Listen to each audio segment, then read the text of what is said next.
ఆంధ్రప్రదేశ్ కాంగ్రెస్ అధ్యక్షురాలిగా బాధ్యతలు చేపట్టిన YS Sharmila party బలోపేతంపై ప్రత్యేక దృష్టి పెట్టారు. ఎన్నికలకు ఎక్కువ సమయం లేకపోవడంతో రేపటి నుంచి జిల్లాల పర్యటనకు శ్రీకారం చుట్టారు. శ్రీకాకుళం జిల్లాలోని ఇచ్చాపురం నుంచి కడప జిల్లాలోని ఇడుపులపాయ వరకు పర్యటించనున్నారు. ఈ మేరకు ఆమె పర్యటన షెడ్యూల్ ఖరారైంది. ఈ నెల 23వ తేదీన శ్రీకాకుళం జిల్లాలోని ఇచ్చాపురం నుంచి షర్మిల పర్యటన ప్రారంభం కానుంది. ఆ రోజున పార్వతీపురం మన్యం, విజయనగరం జిల్లాల్లో పర్యటిస్తారు. 24వ తేదీన విశాఖపట్నం, అల్లూరి సీతారామరాజు, అనకాపల్లి జిల్లాలు, 25వ తేదీన కాకినాడ, అంబేద్కర్ కోనసీమ, పశ్చిమ గోదావరి జిల్లాలు, 26వ తేదీన తూర్పు గోదావరి, ఏలూరు, ఎన్టీఆర్ జిల్లా, 27వ తేదీన కృష్ణా, గుంటూరు, పల్నాడు జిల్లాలు, 28వ తేదీన బాపట్ల, ప్రకాశం, పొట్టి శ్రీరాములు, నెల్లూరు జిల్లాలు, 29వ తేదీన తిరుపతి, చిత్తూరు, అన్నమయ్య జిల్లాలు, 30వ తేదీన శ్రీ సత్యసాయి, అనంతపురం, కర్నూలు జిల్లాలు, 31వ తేదీన నంద్యాల, వైఎస్సార్ కడప జిల్లాలో షర్మిల పర్యటన కొనసాగుతుంది.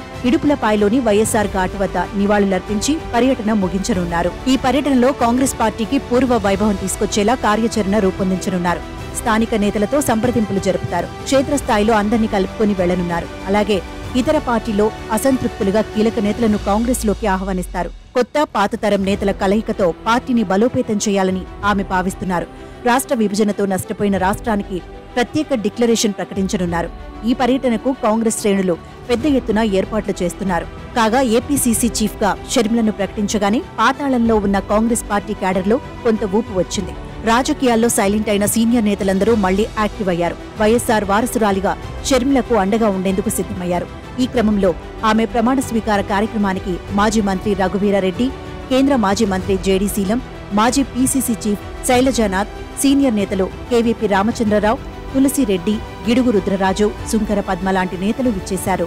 అంతకుముందు కాంగ్రెస్ అధ్యక్షురాలిగా బాధ్యతలు స్వీకరించేందుకు గన్నవరం నుంచి విజయవాడ వెళ్తున్న ఆమె కాన్వాయ్ని పోలీసులు అడ్డుకున్నారు. దీంతో ప్రభుత్వం తీరుపై షర్మిల తీవ్రంగా మండిపడ్డారు. ఎట్టకేలకు పోలీసుల ఆంక్షల మధ్యనే విజయవాడలోని కాంగ్రెస్ కార్యాలయానికి చేరుకున్న షర్మిల పీసీసీ చీఫ్ గా బాధ్యతలు స్వీకరించారు. అనంతరం మాట్లాడుతూ సొంత అన్న సీఎం జగన్ రెడ్డిపై తీవ్ర విమర్శలు చేశారు. బీజేపీకి మద్దతు ఎందుకు ఇస్తున్నారో ప్రజలకు చెప్పాలని డిమాండ్ చేశారు. ప్రత్యేక హోదా ఇవ్వనందుక, రాజధానికి నిధులు ఇవ్వనందుక, క్రైస్తవులపై దాడులు చేస్తున్నందుక అంటూ నిలదీశారు. రాష్ట్రంలో అభివృద్ధి జరగలేదు కానీ మైనింగ్, లిక్కర్, ఇసుక మాఫియాలు తయారయ్యాయని విరుచుకుపడ్డారు. ఏపీలో ఒక్క మెట్రో కట్టలేదని, పెద్ద పరిశ్రమలు రాలేదని, ఉద్యోగులకు 1వ తేదీ జీతాలు ఇవ్వడం లేదని, రోడ్లు బాగాలేవని, ఒక్క రాజధాని కూడా కట్టలేదని విమర్శల వర్షం కురిపించారు. తాను ఎవరూ వదిలిన బాణాన్ని కాదంటూ వైసీపీ నేతల విమర్శలకు కౌంటర్ అటాక్ ఇచ్చారు. అటు మాజీ సీఎం చంద్రబాబు పైన ఆమె రెచ్చిపారు. మొత్తానికి రాష్ట్రంలో కాంగ్రెస్ పార్టీకి పునరుత్తేజం తీసుకొచ్చేలా షర్మిల తొలి ప్రసంగం ఉందని రాజకీయ విశ్లేషకులు అభిప్రాయపడుతున్నారు.